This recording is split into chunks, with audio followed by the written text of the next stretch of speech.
Bem, o Guarani vai ter dificuldade na montagem do elenco porque fez um campeonato que valorizou os seus jogadores, né? Principalmente aqueles que se destacaram, o caso do Bidu, que pode sair para o mercado internacional, o caso do Regis. Falamos agora há pouco do Curitiba, né, que está querendo contratar o Moisés da Ponte, que quer também o Regis do Guarani. Então, embora não tenha subido, mas impressionante como valorizou o elenco do Guarani após essa temporada, o encerramento da temporada 2021. Notícia do Marquinhos de hoje, o Júlio César também provavelmente não vai ficar. Tá vendo aí? E para desespero de alguns e para alegria de poucos, o Índio deve renovar, né? E o Persson está conversando. Então essas as informações de momento, não é? Não tem tanta novidade assim, o Guarani trabalha em silêncio. Não tem tanta novidade que a gente saiba, né? Mas eu vou continuar com o meu discurso.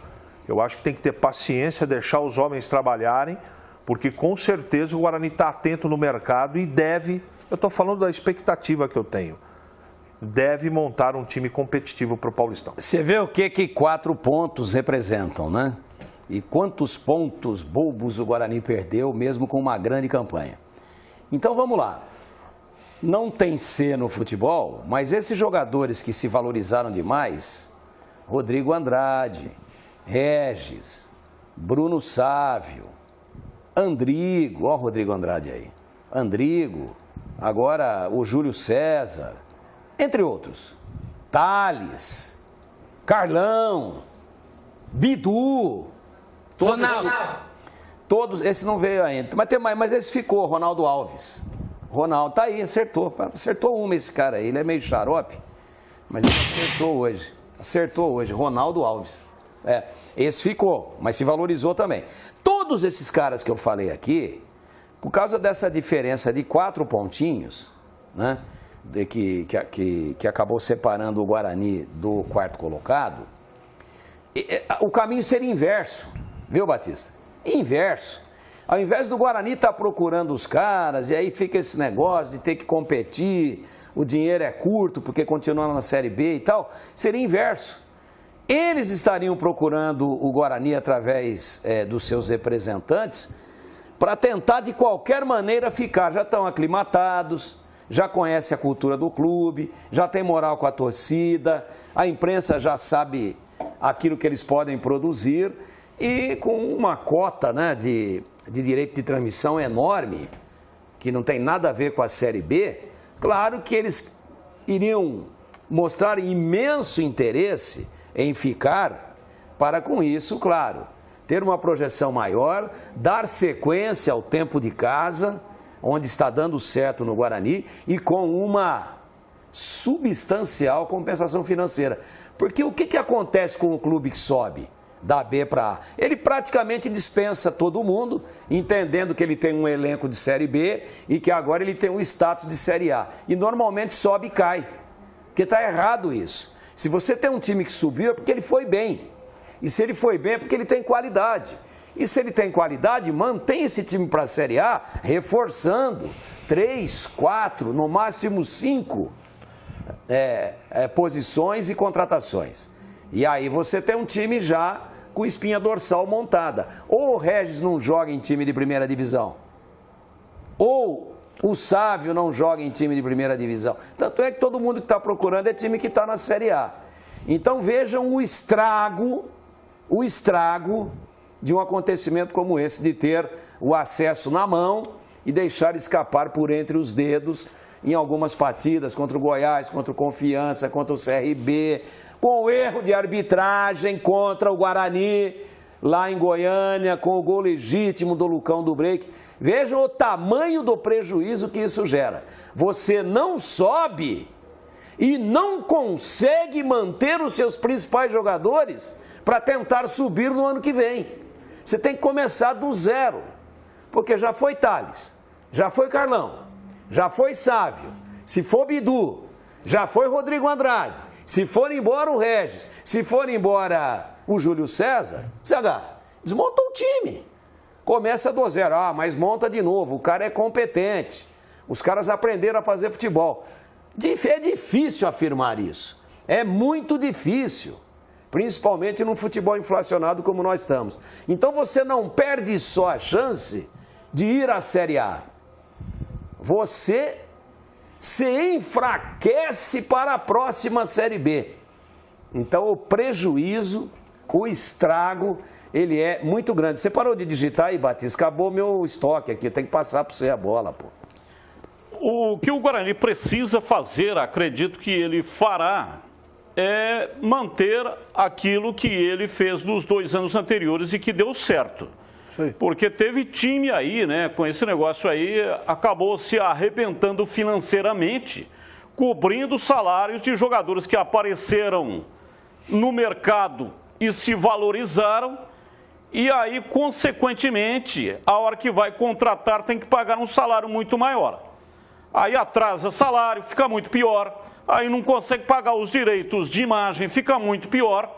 Então o Guarani tem feito uma administração enxuta naquilo que se refere à parte financeira, uma administração ajustada, um teto, uma possibilidade de montar um time para fazer um bom campeonato, como fez 2021, não subiu. Não subiu, mas ficou muito próximo. E pagou em dia o salário, pagou em dia os direitos de imagem, pagou os funcionários, que é tão importante, que são tão importantes quanto os jogadores.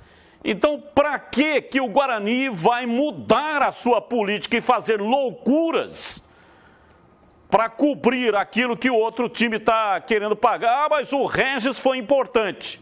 Sim, o Regis foi importante. Mas o Guarani pode trazer outro Regis ou não? Se teve competência para trazer o Regis, tem competência para trazer um outro Regis. Agora, se fizeram uma loucura, como aconteceu lá com o Thiago Rodrigues, que acabou indo para o Vasco. O Guarani teve interesse no goleiro do CSA, conversou com o empresário e o empresário pediu 130 mil reais.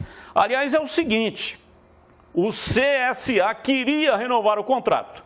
E aí o empresário diz que era 130 mil. Lá no Vasco ele foi ganhando 150. Melhor para ele, tudo bem, ótimo. Eu acho que ele tem que... Cada um tem que procurar o melhor para ele.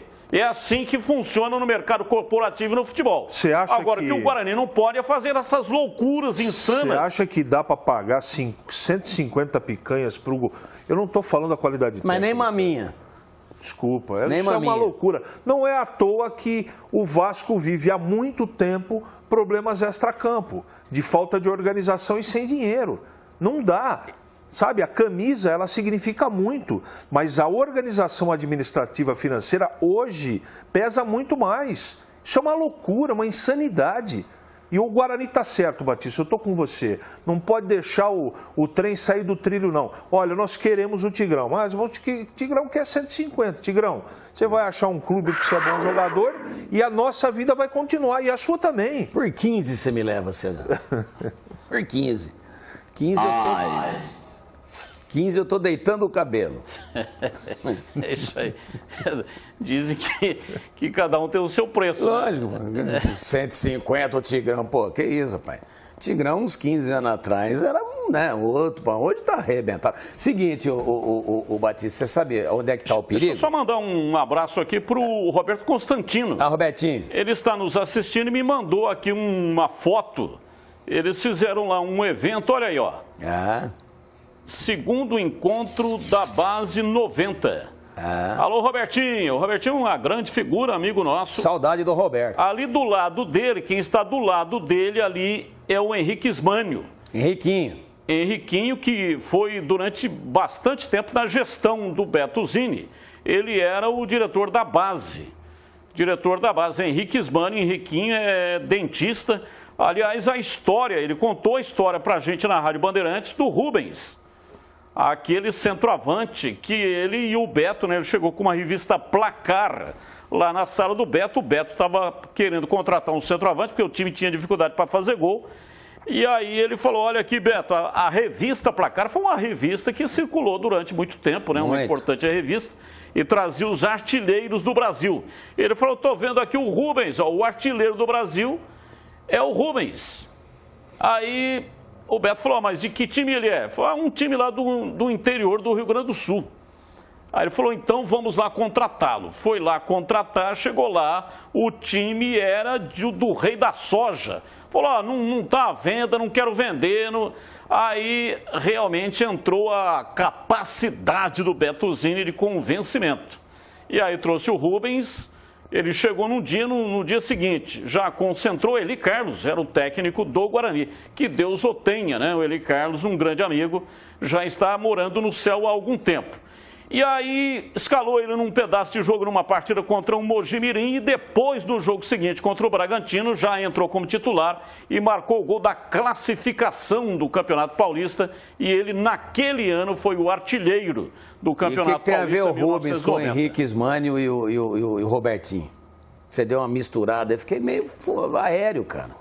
O Rubens Ismânio que foi enviado pelo Bertuzzini. Mas eles não eram da base? Para fazer a contratação lá, não foi? Eles eram da base. Colocou no avião? Colocou no avião. Foi o Henriquinho que algemou ele? Foi o Henriquinho. Ah, então porque agora... a história é comprida, ele deu uma editada. Deu uma escapada. E tem a história do avião também, que é muito interessante. Não dá tempo aqui de contar a história inteira, mas a história é muito... Eu vou colocar essa história no meu livro. Estou escrevendo um livro de coisas sobre futebol, né? Que eu vivi, o que me contaram. E aí lá você vai poder ler a história inteira, que é muito legal. E como você me interrompeu de forma absolutamente... Peço desculpa... Justificável, mas... plausível, porque era para mandar um alô para o Robertinho e também para o Henriquinho. Eu quero dizer para você o seguinte, que mesmo que desmonte o time ou as suas principais peças, é melhor fazer dentro da realidade do que falar, não, quanto que o Curitiba te ofereceu? 1,53. Tá, te dou 1,54 para você ficar aqui, você já conhece.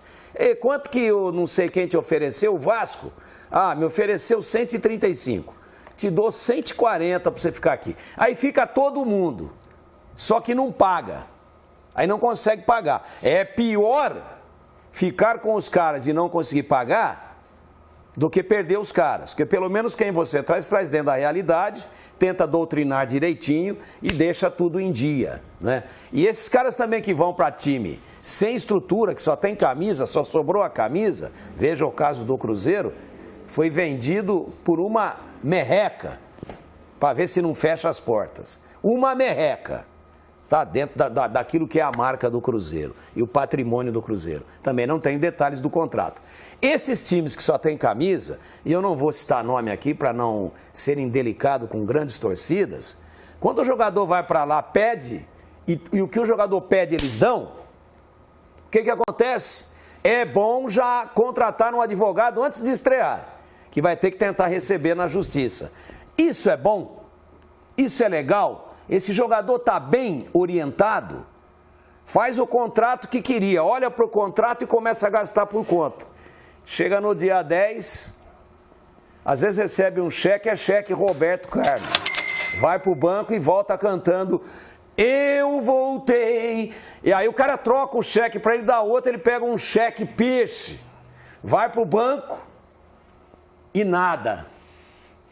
Ou então, na terceira hipótese, entra lá o patrono. Agora o cheque é meu, esse não volta.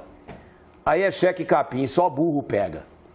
O jogador gosta de ver contrato alto. Precisa ver se o contrato, na hora de ser resgatado, ele é tão sério como no momento da assinatura. Me desculpa, Batista.